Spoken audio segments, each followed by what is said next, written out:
Hello दोस्तों, आज मैं कक्षा 10 कक्षा 10 का कक्षा 10 का कक्षा 10 का दो अज्ञात चर वाले रैखिक समीकरण बताएंगे। दो अज्ञात चर वाले रैखिक समीकरण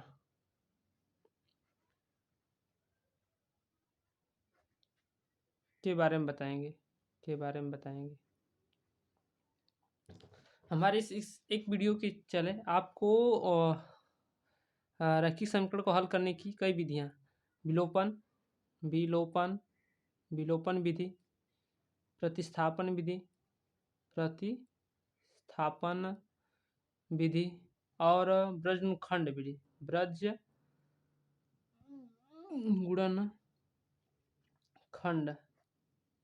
ब्रजगुणनखंड विधि के बारे में चर्चा करेंगे, विधि के बारे में बताएंगे। आइए चलते हैं, किसी एक समीकरण को लेते हैं। x प्लस वाई बराबर क्या होता है 8 और x minus Y x minus 2y बराबर 4। चलते हैं, देखते हैं इसको क्या होता है। पहले से विलोपन विधि से लगाते हैं। पहला विधि से विलोपन विधि से लगाते हैं। विलोपन विधि से पहले विलोपन विधि से हल करेंगे तो इसमें एक पद क्या होता है, लुप्त करना होता है। अब इसमें एक पद को बराबर बनाना पड़ता है। क्या बनाना पड़ता है, एक पद को बराबर बनाते हैं। जैसे कि हमें दिखाई दे रहा है कि एक पद ये क्या है, इसमें बराबर है। इसके लिए हम क्या कर सकते हैं, पहले यदि एक पद आपका बराबर हो तो इस प्रकार हमें जोड़ना और घटाना पड़ता है। यदि एक पद बराबर होता है, ये दोनों चिन्ह समान है, दोनों चिन्ह क्या है, समान है तो हम क्या कर सकते हैं कि घटा सकते हैं। क्या कर सकते हैं, पहले समीकरण में से दूसरे समीकरण को घटा सकते हैं। ऐसा नहीं कि आप कि दूसरे समीकरण से पहले समीकरण नहीं घटा सकते, आप किसी भी समीकरण से किसी को घटा सकते हैं, कोई आपको दिक्कत नहीं पड़ेगा। देखिए घटाते समय क्या होता है कि यहाँ पर को चिन्ह चेंज करते हैं। माइनस हो जाएगा, यहाँ पर क्या हो जाएगा, माइनस रहेगा तो प्लस हो जाएगा, और यहाँ पर क्या रह जाएगा, माइनस हो जाएगा। आइए इसके बारे में हम चर्चा करते हैं। जैसे ही हम इसको घटाते हैं तो यहाँ पर क्या हो जाता है, कट जाता है। एक प्लस होता है, एक माइनस, इससे क्या हो जाएगा, एक कट जाएगा। इसको जोड़ेंगे तो कितना हो जाएगा, 3y। जोड़ेंगे तो कितना हो जाएगा, 3y। इसमें से घटाएंगे तो कितना आ जाएगा, वो 4 आ जाएगा। और y बराबर क्या आ जाएगा हमारा, 4/3 आ जाएगा। क्या आ जाएगा, 4/3 आ जाएगा। अब इसे हम चलते हैं कि y का मान 4/3 हो गया।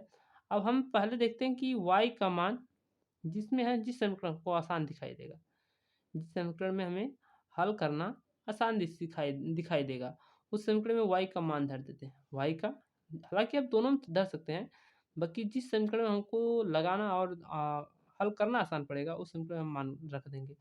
तो y का मान समीकरण y का मान समीकरण 1 में धर देते हैं। y का मान क्या करते हैं, समीकरण 1 में रखने पर, जैसे ही रखते हैं समीकरण 1 में, क्या हो जाता है, x plus Y equal to 8 है। यहाँ पर y का मान धरेंगे तो क्या आ जाएगा, x हो जाएगा, यहाँ पर हो जाएगा 4/3 हो जाएगा, बराबर क्या हो जाएगा मेरा 8 हो जाएगा। इस प्रकार उस साइड ले जाएंगे तो इससे क्या हो जाएगा, वो 8। जैसे कोई पद इस बार से उस पर जाता है तो अपने उसमें चिन्ह का चेंज होता है। यदि माइनस प्लस है तो माइनस बदलता है, माइनस रहेगा तो प्लस बदल जाता है। यदि गुणा है तो भाग बदलता है, और भाग है तो गुणा बदल जाता है। जैसे कि आपको देखने को मिल रहा है यहाँ पर, इस प्लस को हम उस पर ले जाएंगे तो क्या हो जाएगा, माइनस बदल जाएगा, 4 क्या हो जाएगा, 3 हो जाएगा। और इसे हम हल करेंगे तो क्या आ जाएगा, इधर यदि आपको लस लेना आता है 8 लिख 24 हो जाएगा, और 24 में से 4 घटाएंगे और बट्टे के 3 रहेगा। घटाएंगे तो क्या आएगा, 20/3 आ जाएगा। क्या आ जाएगा, 20/3। देखिए किसी भी समीकरण को हल करने के लिए विलोपन सबसे अच्छी विधि होती है, इसके बाद हम चलते हैं प्रतिस्थापन विधि क्या होती है। दूसरी विधि को इसका मान निकालते हैं। क्या होता है,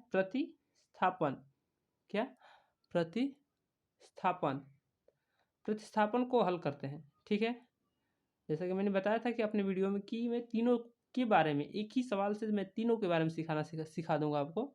जैसे प्रतिस्थापन है, प्रतिस्थापन में क्या करता रहता है, x plus Y equal to 8 है और x plus Y equal to 8 है।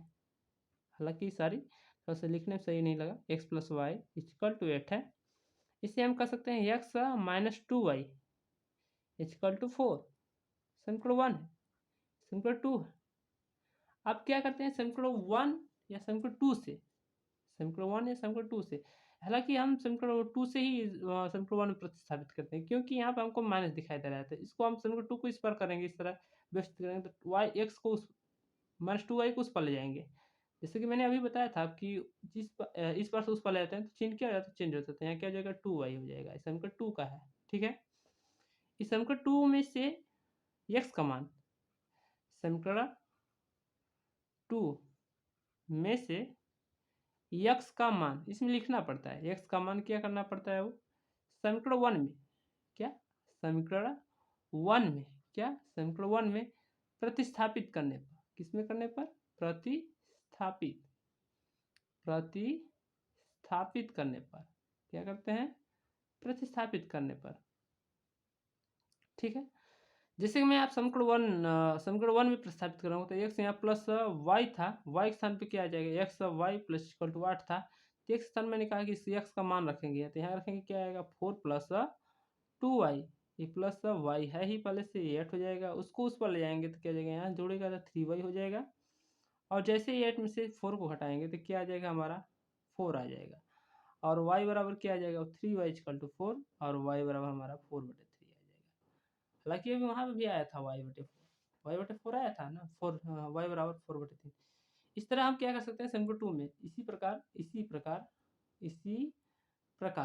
समीकरण 2 में क्या करते हैं हम, समीकरण 2 में x का मान y का मान धरते हैं, तो क्या होगा, x यहाँ हो जाएगा बराबर 4, 2 हो जाएगा यहाँ पर इंटू 4, 3 हो जाएगा, 4 हो जाएगा, 4 दूना 8, 8/3, इसी करेंगे तो 4 3 12 हो जाएगा, 12 8 कितना हो जाएगा बटे 3, तो 20 हो जाएगा, 20/3। x बराबर क्या आ जाएगा, x बराबर 20/3। जैसे कि मैंने आपको अगले समीकरण को खोल के दिखाया था कि x का मान आया था 20/3 और y का मान आया 4/3।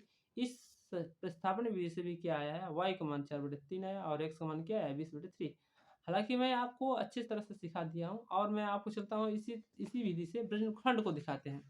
ब्रज गुणनखंड है, चलिए क्या आता है ब्रजखंड, इसके बारे में हम जानते हैं कि ब्रजखंड क्या होता है। ठीक है, ब्रजखंड गुणन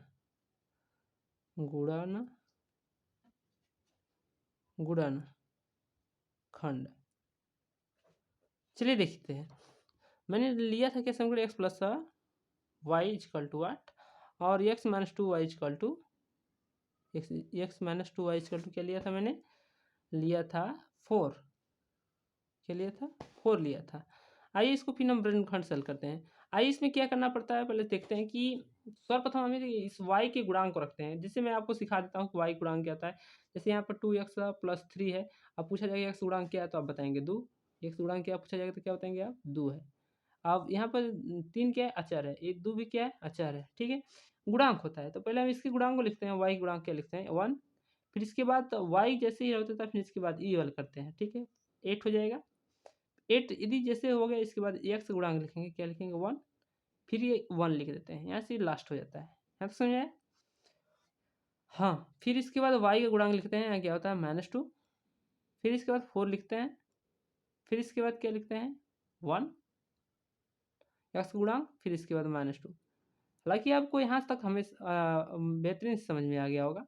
आगे मैं आपको बताने का कष्ट करूँगा कि यदि आपका अचर पद, ये जो अचर पद है, यदि बराबर के उस इक्वल के उस बार है, यदि इक्वल के उस बार हो, बराबर हो तो हम उसमें क्या करते हैं कि यहाँ पर जो 1 होता है उसके माइनस लगते हैं। ब्रजखंड लगाना हालांकि बहुत आसान है, बहुत लोग मैंने देखा है कि बहुत कठिन की तरह से भी बताते हैं।